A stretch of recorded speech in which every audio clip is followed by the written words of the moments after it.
ficar muito tarde. Nossa, hoje tem pouquinhos, 5 só.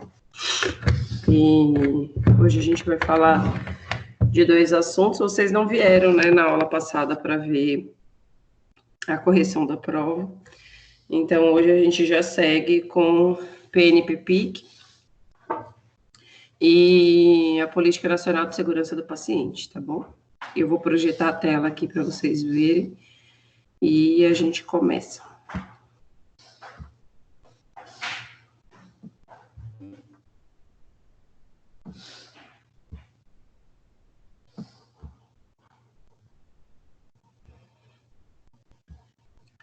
Vocês estão vendo a minha tela? Estou vendo, sim. Estou vendo. Beleza.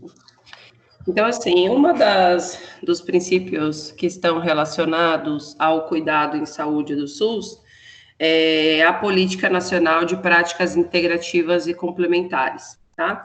Ele surgiu como uma política para que as práticas alternativas pudessem complementar a parte de medicina tradicional.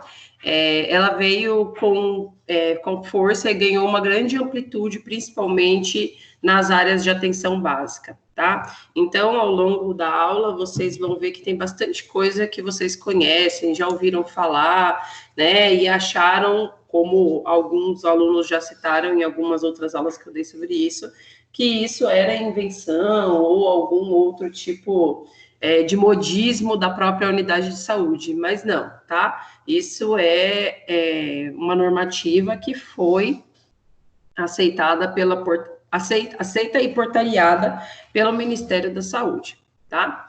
Então, o objetivo dela é que venha a ser complementada, né? Integrativa é que abarque todos aqueles que precisem de cuidado na saúde, né, diante da medicina tradicional, porque o que acontece? Muitas das vezes a gente tem o cuidado na atenção básica da medicina tradicional, mas não tem todos os componentes que precisa para fazer a continuidade desse atendimento, né? E aí a medicina alternativa vem para complementar isso, né? Então, se eu vou complementar, eu preciso abarcar todos os que precisem desse cuidado.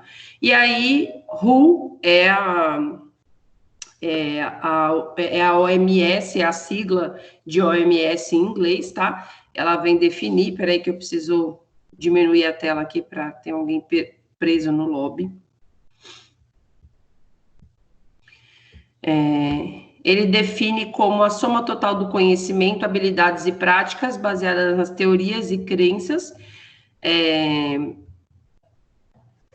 e experiências de diferentes culturas, ou seja, essas medicinas tradicionais, elas vêm trazer uma amplitude baseada também em outros conhecimentos, não só aqueles científicos, ok?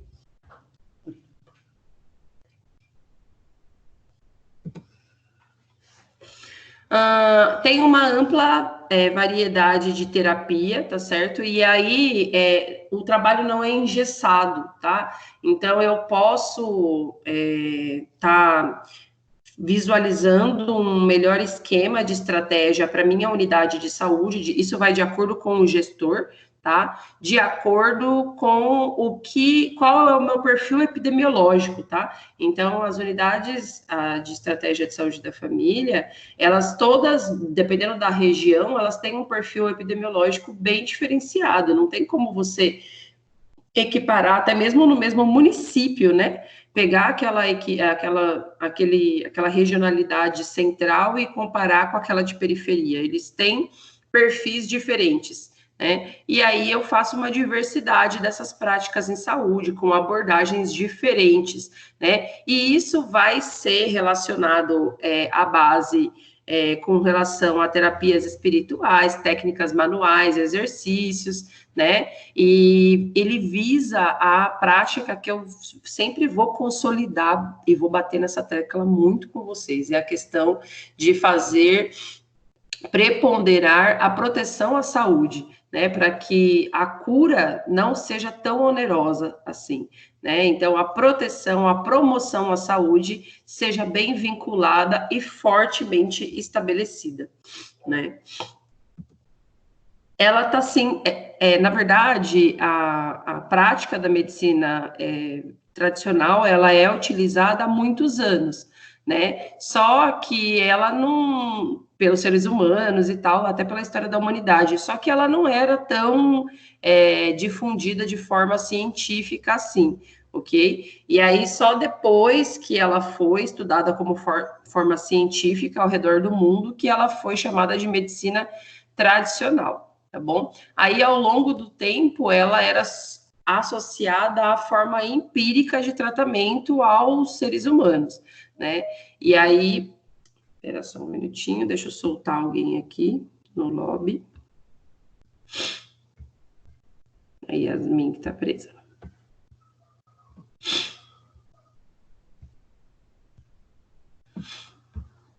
Bom.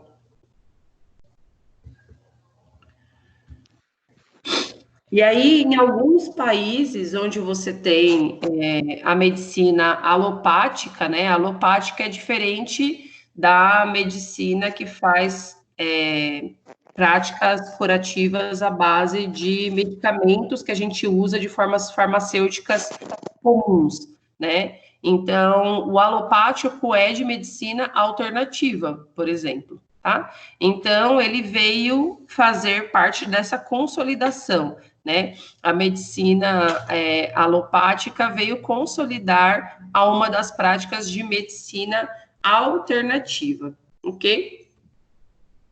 Bom, começou tudo isso historicamente lá no período de Guerra Fria, né? Onde a gente teve a dissociação entre o capitalismo e o socialismo, né? E aí a gente teve a dissociação das crenças e práticas sociais. E aí começou essa dicotomização com relação às práticas e terapêuticas, né? E aí a gente tem aquela questão de alopatia, porque eu não porque eu tenho como me cuidar da parte financeiramente, propriamente dita falando, e daqueles que precisariam buscar um cuidado alternativo, né? Que não, eles sofreram com a questão da Guerra Fria, né?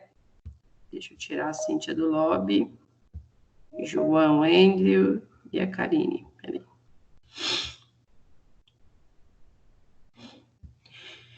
E aí foi daí que surgiu essa prática alternativa. Então, a gente tem um bom histórico de questões de se adaptar, né, de acordo com as dificuldades da história do ser humano ao longo, né, da sua estruturação na Terra.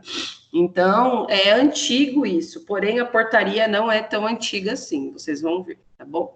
E aí a gente tinha essa divisão, né, entre a reestruturação dessas disputas entre o médico e o que a medicina alternativa chamava de curandeiro, né? Só que essas práticas, hoje propriamente estabelecidas, não aceita mais esse tipo de teoria, de curandeiro, ok? A gente tem as práticas estabelecidas e aceita pelas leis, até pela Organização Mundial da Saúde, então ela deixou de ser empírica, tá? Antigamente eles eram reconhecidos como um médico não convencional, mas também era muito assertivo, era muito bem aceita. Tanto que vocês devem ter histórico familiares, provavelmente, eu também tenho, né? Daquele forte conhecimento de uso de ervas e medicinas baseadas, sei lá, no conhecimento entre chás e outras folhas para curas aí de formas milenares, né? Passou de vó para mãe, para filho, e funciona. Você não sabe o porquê, mas funciona e você acaba fazendo, independente da sua estrutura de conjunção e formação. Deixa eu liberar alguém aqui, peraí.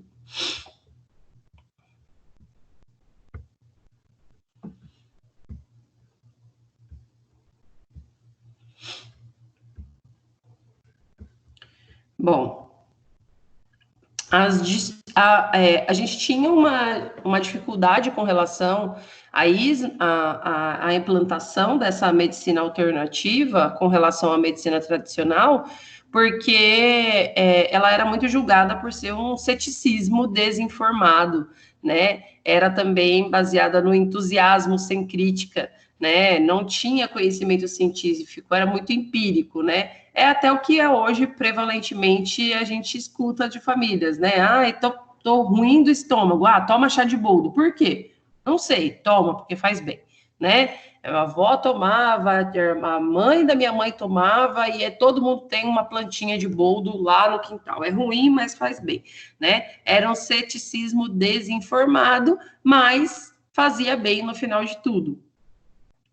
E aí essa medicina complementar veio com força e com abordagem mais científica, porque vocês vão ver que no final de algumas práticas de PNPP, de Política Nacional de Práticas Integrativas Complementares, com o uso, por exemplo, da fitoterapia, que eu tenho mais perigos com relação à fisiologia humana com o uso da fitoterapia, por exemplo, do que com o uso de alopatia, tá?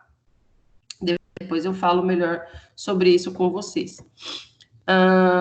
E aí, falando um pouquinho da consolidação das leis, né, em 2 de novembro de 1977, a OMS fez a promoção da saúde na medicina tradicional, e aí, na medicina complementar, ele trouxe o uso dessa formação aqui com relação a tecnologias, práticas e objetivos, né? O uso de medicina ocidental e contemporânea, principalmente, tá? A gente usa muito a prática de formação ocidental e contemporânea para o uso dessas medicinas complementares, tá? Vocês vão ver depois como que a gente usa isso. E a medicina integrativa, então, ela está associada a essa mudança de paradigma, né, do que a medicina propriamente dita que a gente está acostumada a seguir, da medicina que a gente tem o costume científico de fazer o uso, né, que não seja dissociativo ao modelo de integração, né, na verdade não, ela é dita como uma prática experiência em relação à saúde, né, só que eu preciso de uma abordagem mais forte com relação aos conceitos e orientações, porque não é porque ela é natural que ela não tem que ser seguida de forma séria e científica, tá? Bom, deixa eu passar esse daqui, porque senão vai ficar bem chatinho. Porque ele só traz... Ai, ele comeu. Tá separado. Gente, desculpa, mas eu vou falar aqui para vocês. Ele comeu o slide de quais eram as formas de medicina alternativa, tá? Mas não tem problema. Depois eu falo aqui para vocês. Então a gente vai ter como medicina alternativa, né? Por exemplo, a prática de acupuntura, né? Como medicina oriental. Eu não sei se vocês já viram, mas existe a prática comum de pacientes que têm um pico hipertensivo e chega na unidade básica de saúde, e eles aplicam essa prática na região aqui, não no lóbulo, mas ao redor da orelha, que eles fazem uma prática milenar oriental, e eles têm o que eles chamam de sangria, né? E aí, a princípio, dá uma assustada, assim, nos pacientes que estão na atenção básica, porque não é uma prática comum da medicina, né? É medicina alternativa, ela é protocolada e ela é aceita como PNPP, tá? Lá de 2013. E o uso da fitoterapia também, tá? Mas aí eu vou chamar atenção com relação ao uso da fitoterapia, o uso de plantas medicinais. Ela não pode ser usada de forma aleatória, tá? Desculpa. O enfermeiro que é prescritor também de fitoterapia dentro da atenção básica, ele não pode simplesmente prescrever a fitoterapia e indicar o uso do fitoterapia dentro da atenção básica sem qualquer princípio de dispensação de medicação, tá? Se eu vou indicar a fitoterapia para o paciente, eu preciso destinar ele ao uso correto desse fitoterápico e dispensar essa medicação. Porque o que acontece? Vamos supor que você prescreva como enfermeiro o uso de cáscara sagrada, tá? É só um exemplo. E aí esse paciente vai comprar a cáscara sagrada.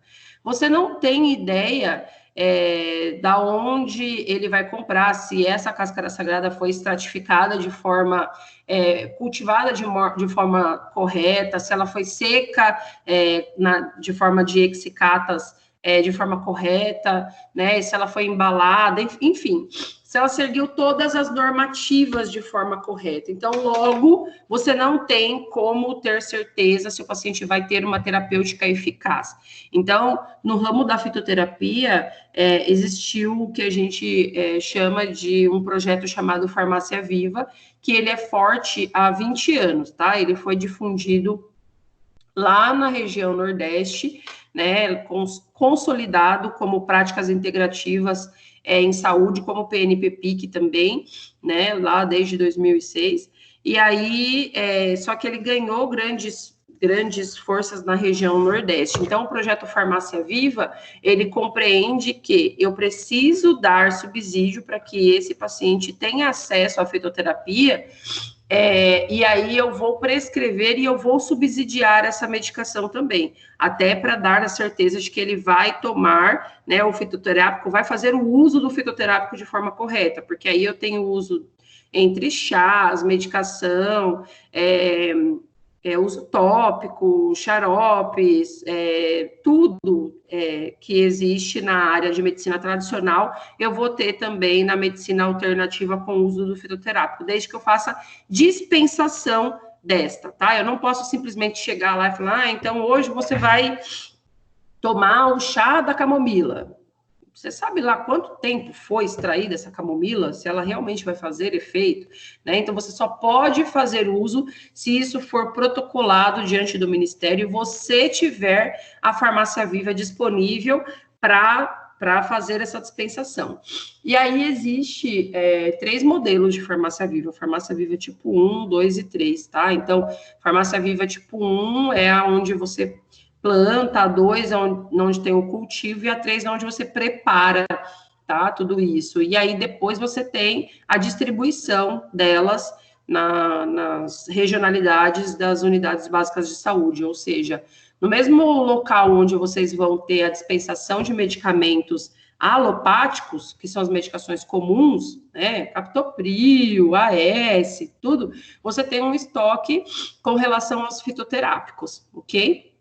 E só para vocês terem uma ideia, estudos evidenciam que 70% dos valores agregados aos fitoterápicos são inversamente proporcionais gastos, né, nos alopáticos, ou seja, eu tenho um custo muito menor fazendo os fitoterápicos, só que ele tem que ser a longo prazo, não adianta fazer o uso do... então quer dizer que se eu sou hipertenso, faço parte do grupo de risco lá dos pacientes da linha de cuidado de pacientes crônicos, doentes crônicos, eu vou fazer uso só da fitoterapia e vou me curar.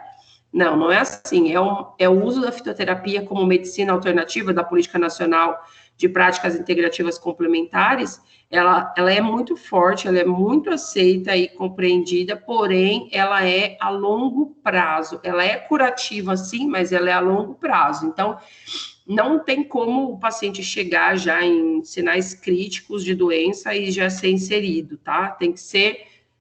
Primeiro você faz uma estabilização da doença, e depois você insere ele no plano a longo prazo. Então, por exemplo, também tem exemplos de reiki, como eu falei para vocês, tem o exemplo da acupuntura, tem a fitoterapia, tem inúmeros exemplos de práticas integrativas e complementares que são bem aceitas e concebidas já pela prática pela OMS, e aí depende da equipe multidisciplinar que você vai ter para conseguir implantar tudo isso dentro da sua unidade de saúde. Tudo bem? Já dormiram? Estão acordados? Tudo bem. Tudo bem, professora. Tudo bem, Pro. Eu vou passar aqui para outra unidade. Só um...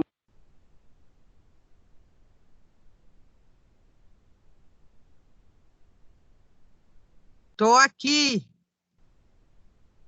Tá bom, Fê?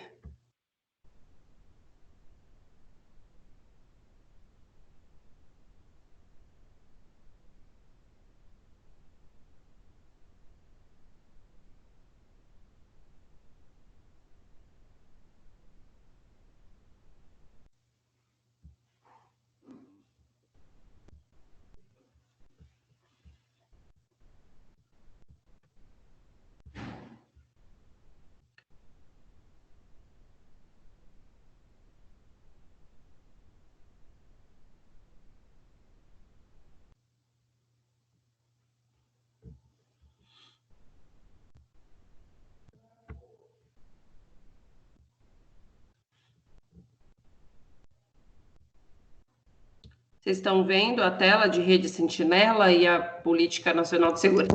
Desculpa. Sim. E a Política Nacional de Segurança do Paciente? Sim. Sim. Beleza. Sim. Bom, o que é a Rede Sentinela? A Rede Sentinela é uma rede de monitoramento e fiscalização junta com a vigilância sanitária, tá? E juntamente a análise de riscos, tá?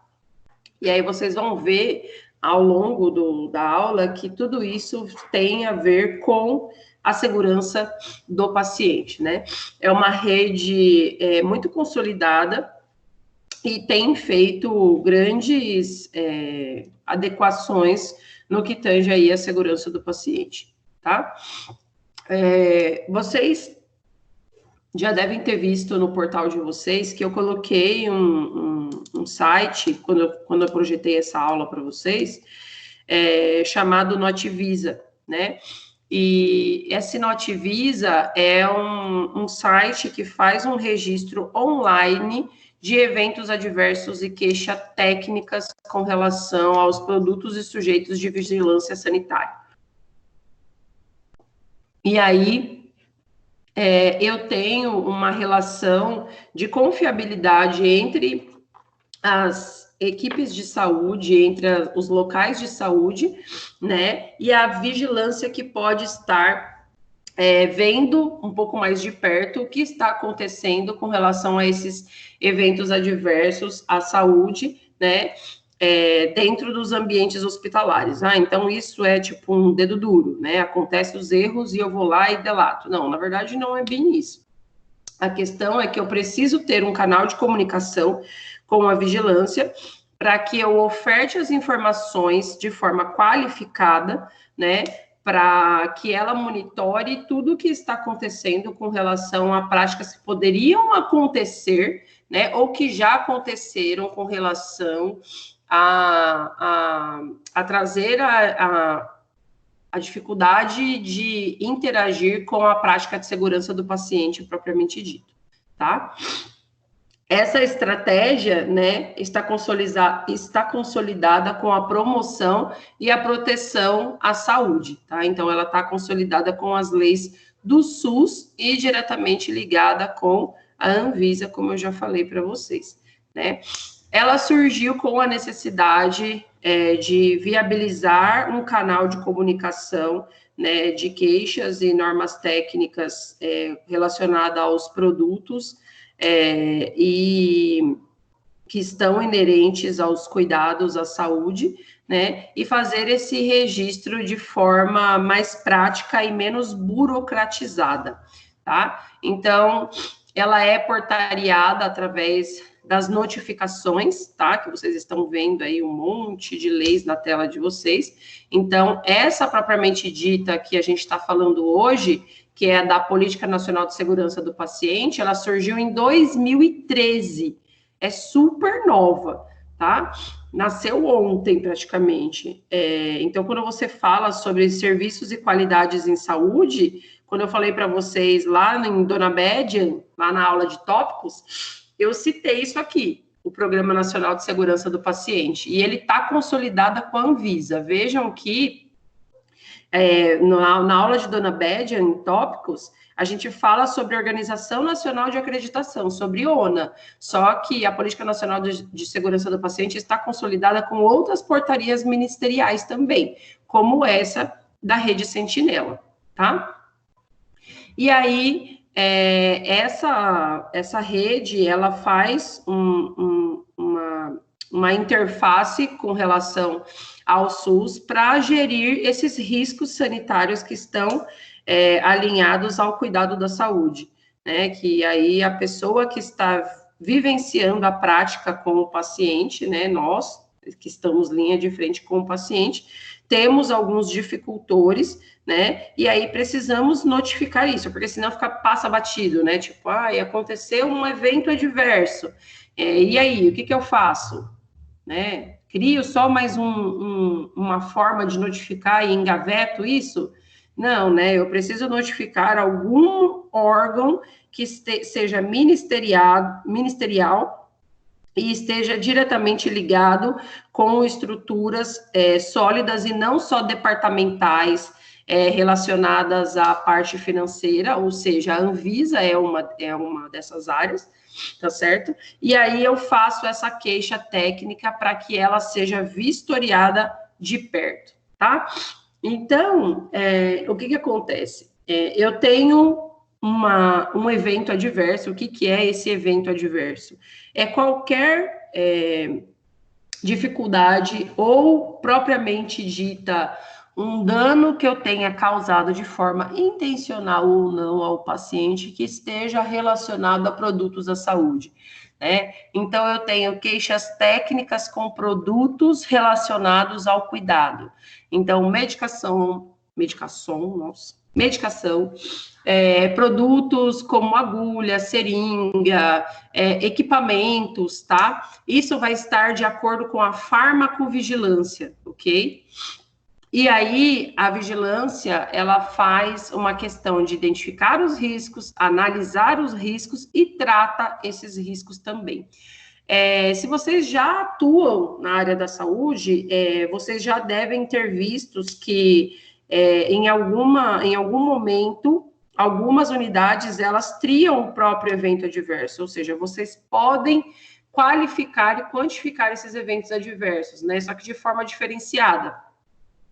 Eu faço uma busca ativa desses eventos adversos, né? Ou seja, eu oriento a equipe que esses eventos adversos devem ser notificados, né?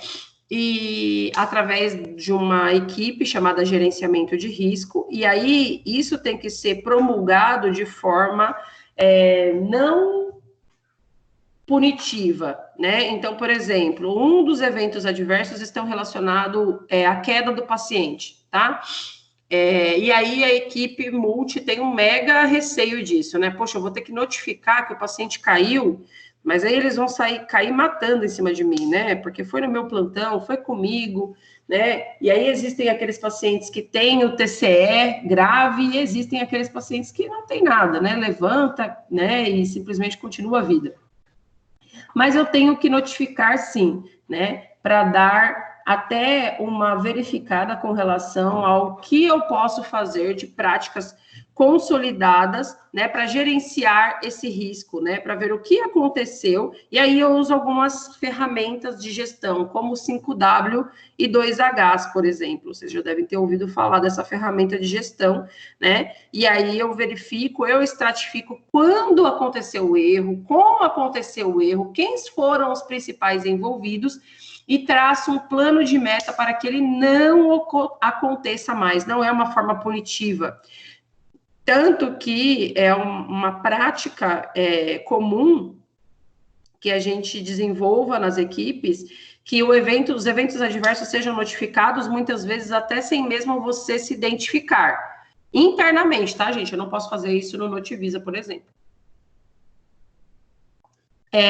Aqui eu dei um exemplo para vocês sobre o uso racional de antibiótico terapia. Ele também está relacionado à notificação de evento adverso, por exemplo, tá? Aqui eu trouxe um percentual que foi o último que eu encontrei, que era o mais recente, apesar de eu achar de estar um pouquinho velho, mas é a taxa de 2013 de notificação de eventos adversos e queixas técnicas da vigilância por rede, tá? Então, aqueles hospitais que tinham credenciado a rede Sentinela notificaram 52%, tá? Quanto eu tenho as diferenças relacionadas ao hospital, empresa, profissional de saúde liberal, aí eles vão decaindo, tá? Agora, a rede Sentinela, ela é muito mais consolidada, né? E por que eu notifico? Justamente para que eu possa traçar um plano estratégico com relação aos riscos, né? Fica muito claro que em qualquer unidade de saúde eu tenho risco, né? Não existe isso de não mapear os riscos, seria você maquiar o serviço de saúde, né? Então, você cria indicadores com relação aos riscos e você fala, credencia isso com relação aos planos de ações. O que eu faço com relação a esse mapeamento de riscos, né? Eu credencio eles em baixo, médio e alto risco e eu tenho um plano de estratégia com relação a eles, tá? Aqui é um exemplo com relação ao monitoramento do uso de antibiótico terapia, tá? As competências desses grupos sentinelas que avaliam os eventos adversos, eles têm uma forte relação, estava fazendo um pleonasmo aqui, e trabalham de forma consolidada, tá? Então, eles têm uma política de gestão de risco, eles investigam esses eventos adversos, né? Fazem um intercâmbio de conhecimento, monitoram essas atividades, e tudo isso é feito de forma dinâmica e intercalada, como se fosse mesmo um quebra-cabeças aqui, tá? Porque se você não trabalha junto e em congruência, você não consegue fazer um bom trabalho. Esse é o portal de cadastro do Notivisa, que eu coloquei aí para vocês, mas eu tinha colocado também um acesso rápido no AVA, para que vocês possam conhecer aonde eu faço essas identificações.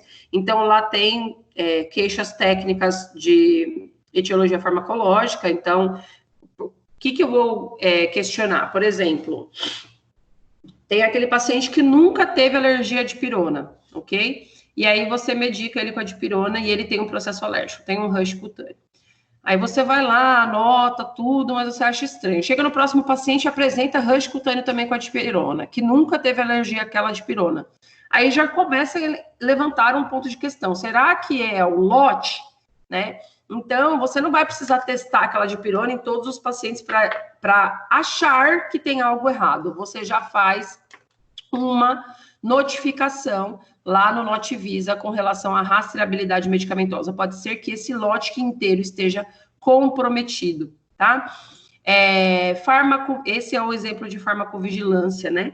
Queixa técnica. Então, conhecem dispositivo de segurança para disparo de seringa e agulha? Então, quando você faz a punção, né, ou quando você faz a introdução da seringa, ele recolhe depois, né, porque ele protege o profissional aí de acidente percutâneo. E aí, o que acontece? Às vezes, esse material foi feito de forma inadequada, e quando você fura o paciente, ele já recolhe a agulha, e você não consegue terminar de infundir, sei lá, uma bezetacil que seja. E aí, como é que você explica para um pai que você já furou a criança, que você vai ter que furar de novo, porque a agulha recolheu? Isso é uma queixa de tecnovigilância, por exemplo, tá? E aqui também eu posso fazer registro de queda, e existe uma queixa internamente que eu posso fazer dentro das equipes, isso que eu falei, eu posso fazer pela Anvisa, e eu também posso fazer esse recolher esse tipo de informação de forma interna. Existe uma das qualificações que se chama near miss, é um quase erro, né? Porque os erros relacionados à medicação, o que eu vou passando aqui só para não ficar parado, tá? Os erros relacionados à medicação, as pessoas entendem que seja só um erro relacionado à medicação errada, né? Mas hora errada também é evento adverso, tá? Por exemplo, a medicação era para ser feita às 10 e foi feita às 15 horas. É um evento adverso, tá? E aí isso envolve equipe multidisciplinar, né? Então, se a medicação veio errada, isso veio da farmácia, né? Ou pode ter sido o médico que colocou a letra de uma forma que ninguém entendia, né? Então, olha a dimensão desse monitoramento aí, olha tudo que a gente tem para verificar.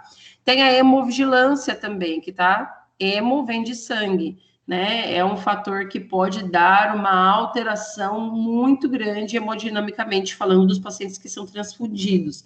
Então, quando eu tenho um evento adverso relacionado à transfusão sanguínea, eu faço essa notificação em impressos próprios e notifico a vigilância também, que ela vai ter que fazer a rastreabilidade desse sangue que foi administrado. Desculpa, comecei a falar do near miss e não terminei. O near miss é um termo em inglês que significa quase erro, né? Então, o que você faz esse evento adverso? Você, por exemplo, recebeu a medicação, estava prescrito dopamina, mas você recebeu da farmácia dobutamina. E aí você foi preparar, só que na hora você percebeu que era a medicação errada. Então, era um near miss, é um quase erro. Isso também é notificável, tá? Mas então eu vou dedurar o meu coleguinha da farmácia. Não, na verdade, você faz uma notificação para que esses eventos não ocorram mais, ok? Porque numa hora de distração, numa hora que você está corrido, porque faltou um monte de gente, ainda mais agora, nessa atual conjuntura aí que a gente tem equipes sendo super diminuídas em prevalência dessa virulência do Covid, as equipes estão trabalhando mais, né? Então, a atenção está sendo redobrada. E aí nós temos alguns desafios com relação a isso, né? Primeiro é que as pessoas entendam que essa é uma ferramenta que traz uma diversidade de fatores, mas é que ela corresponde diretamente à segurança do paciente, tá? Mas diretamente está relacionada ao desenvolvimento de tecnologia e saúde e que ela seja ampliada no território nacional, né? Mas principalmente é que ela seja consolidada, porque quando você fala disso a primeira vez, as pessoas agregam valor, né? Vão lá, fomentam isso, notifica, e aí fica bacana, só que depois cai no esquecimento. Então, se você faz parte do grupo de gerenciamento de risco, que é formado por enfermeiros, né, você tem que trazer isso sempre à tona, né, não pode deixar morrer. E também não pode deixar isso, assim, no esquecimento, com relação a, ok, a sua equipe notifica, e depois você dá um feedback? Não, você só fomenta que eles fiquem notificando, e depois não faz nada com relação a isso. Aqui eu tenho uma distribuição com relação ao número de redes sentinelas que a gente tem, que são equipes que são notificadoras de evento adverso.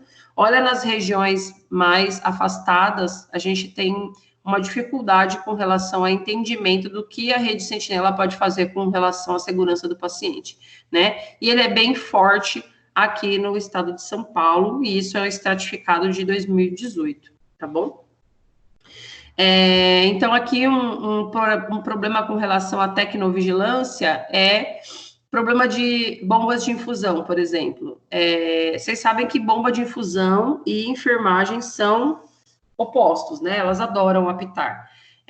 Isso é um problema de evento adverso, tá? Então, se aquela bomba de infusão fica apitando, ela vai ter um problema diretamente relacionado à infusão medicamentosa que seja realmente importante para aquele paciente, porque se ela está sendo inserida em bomba, provavelmente ela vai causar algum impacto hemodinâmico no paciente, tá? Então, qual é o problema que está acontecendo com aquela BIC, né? Consequentemente, eu vou impactar na segurança do paciente. Então, tem que ser notificado para que algo seja feito de estratégia. Eu vou dar um exemplo para vocês. Em um local determinado que eu trabalhei, as BICs disparavam o tempo todo. E sabe por que as BICs disparavam o tempo todo?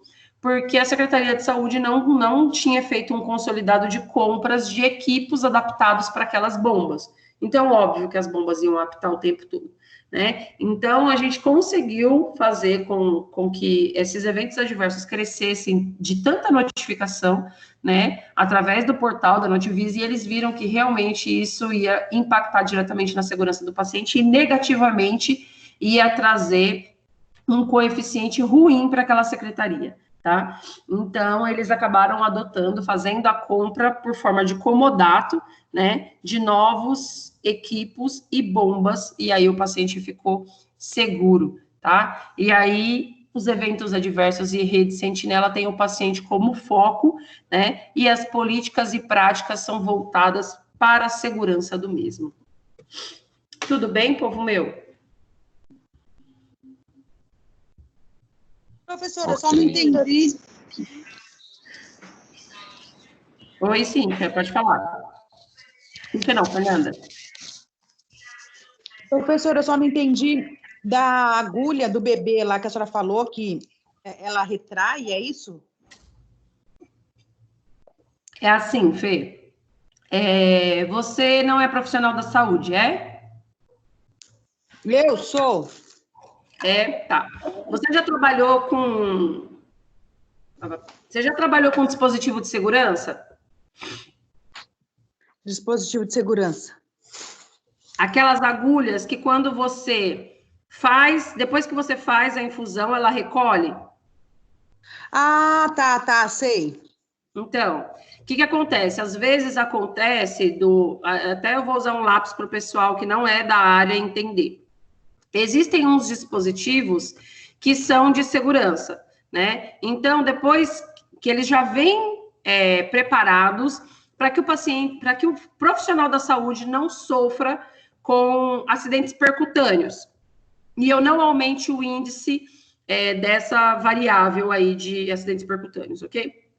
Então, depois que você utiliza aquele material, você tem como apertar um botão ou ele mesmo faz o recolhimento da agulha, tá? Como, por exemplo, no gelco das punções. Alguns gelcos, depois que você fez a inserção do metal, você aperta um botãozinho e ele recolhe a agulha. Fica só lá a parte de silicone no paciente. O mesmo acontece com a agulha, tá?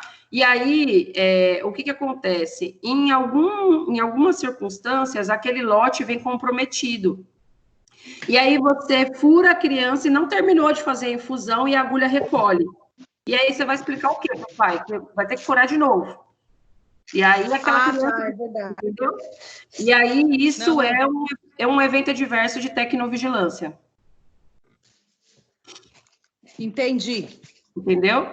Como, por exemplo, uma vez aconteceu com um lote inteiro de gelco. O gelco, quando recolhia, ele vinha rasgando a pele do paciente. E vinha mesmo, tá? A gente via que deformava a pele do paciente quando ele vinha. Quando ele abria, quando ele voltava e abria. Parecia que era uma flor que se formava.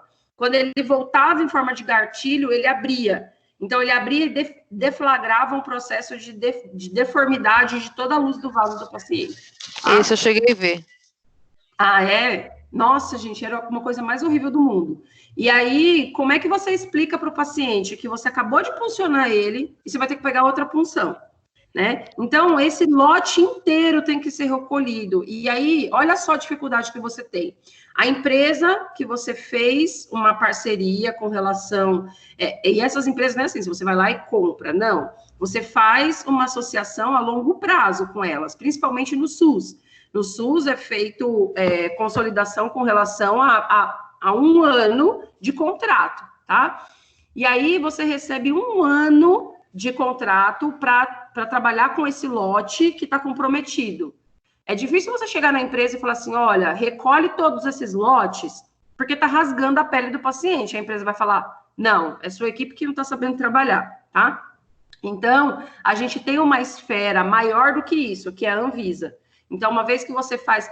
É lógico, você pode tentar a forma mais fácil, que é falar com a empresa. Às vezes, por exemplo, em uma determinada empresa, a gente estava tendo dificuldade com o scalp, né? O que acontecia? Ele recolhia, o dispositivo de segurança dele mais atrapalhava do que ajudava. E aí, o que a gente reparou? Eu fazia parte do grupo de risco, né? Da equipe de risco. Que a gente não sabia usar, né? Então, a gente pediu para a empresa fazer um treinamento. Depois que a empresa fez o treinamento, a gente viu que não era o lote que estava comprometido. Era nós que não sabíamos utilizar, mas a gente é obrigado a saber, já chega na unidade tendo que saber usar tudo quanto é dispositivo de segurança. Não, as empresas que têm que disponibilizar esse treinamento, tá? Então, primeiro você tenta isso com a empresa, porque para ela não é interessante que ela tenha que recolher todos esses materiais, porque olha o impacto financeiro que ela vai ter, tá? Então, ela oferece um treinamento, ela tem, inclusive, uma equipe só para isso, de enfermeiros, inclusive, tá? E aí ela vai lá, oferta o treinamento, e aí, se não for realmente só uma questão de lote comprometido, tudo volta ao normal. Mas já aconteceu com luvas também, né? A gente pegar um lote inteiro de luvas, que colocava a luva rasgava.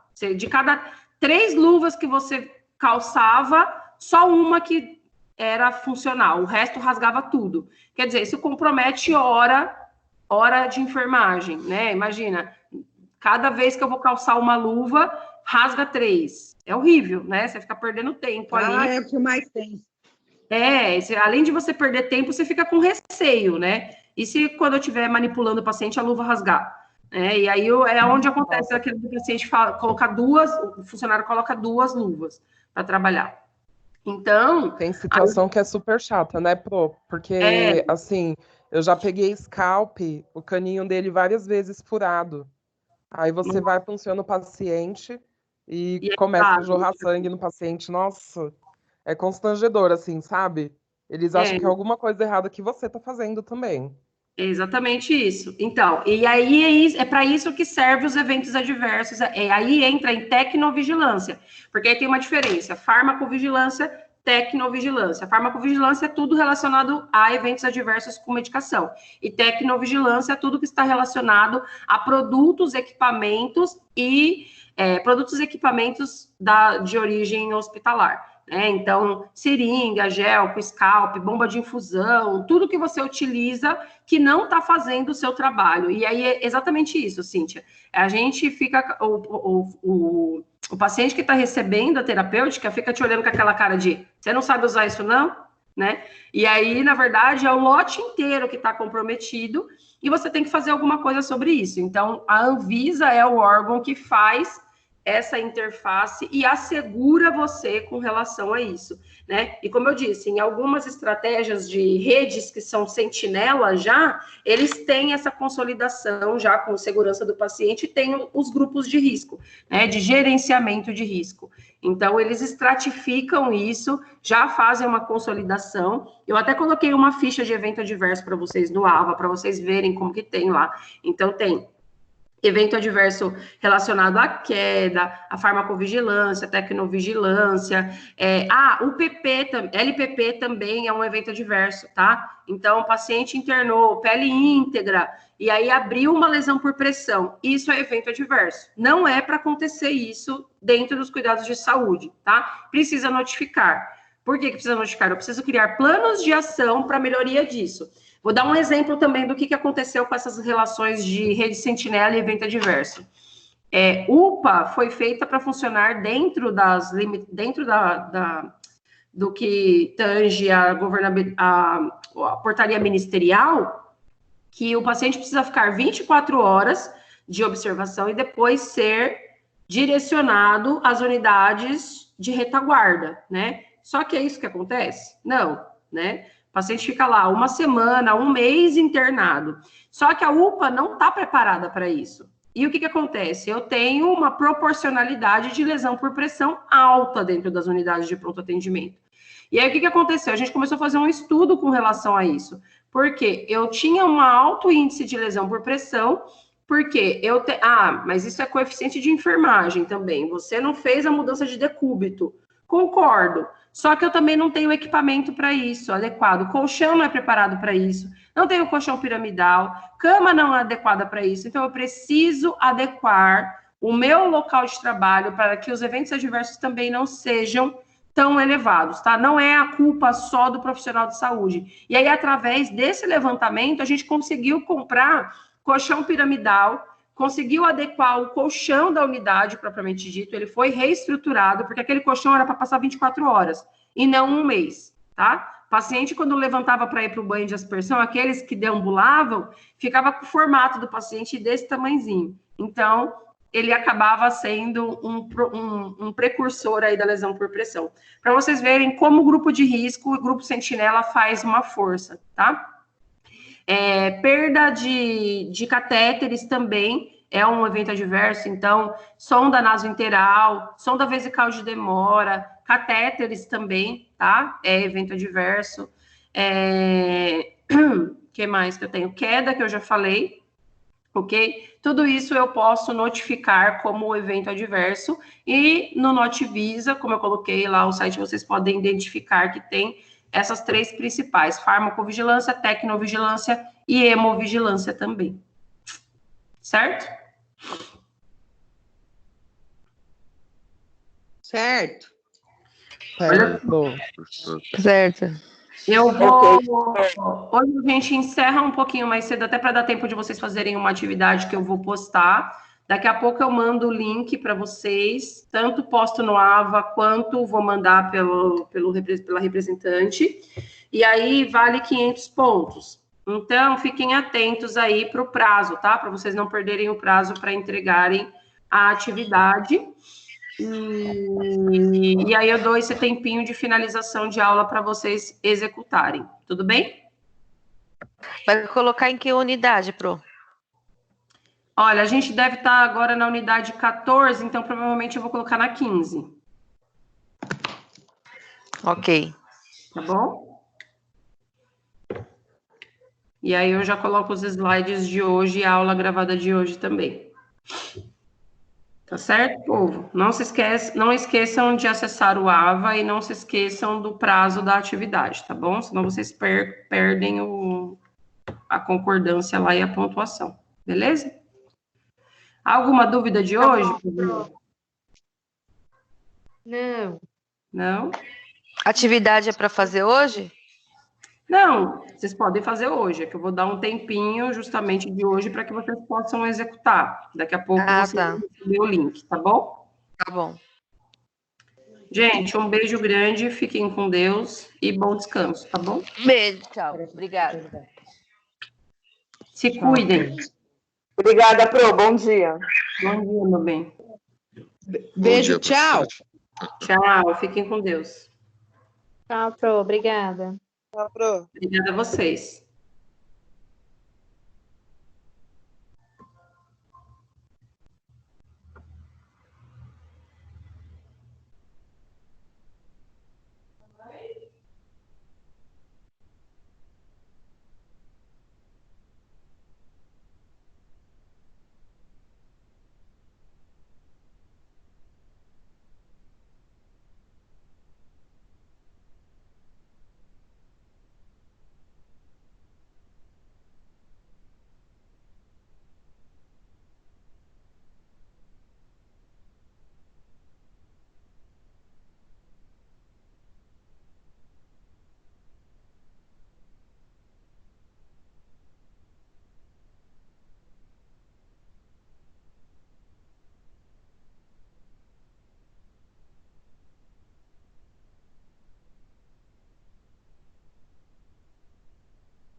Yasmin, Karine, vocês têm alguma dúvida?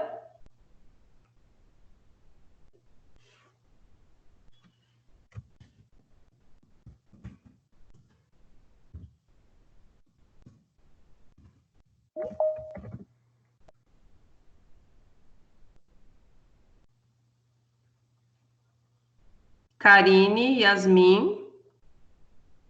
Vocês têm alguma dúvida? Jeane, você tem alguma dúvida?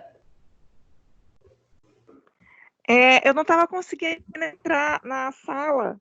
Era 8h40, mais ou menos, quando eu tentei. Estava dando erro, aí só consegui entrar agora. Mas você perdeu a aula toda?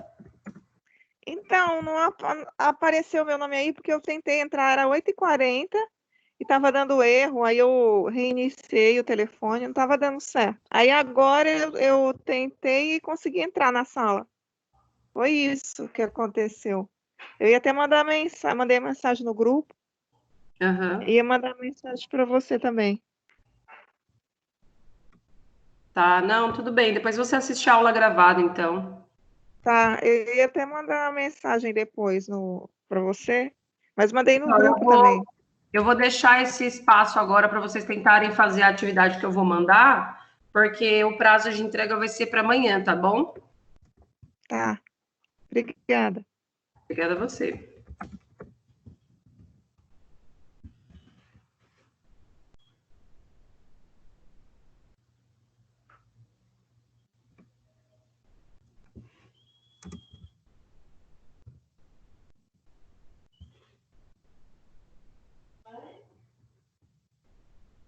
Oi. Jeane, você vai ficar na sala? Eu posso encerrar?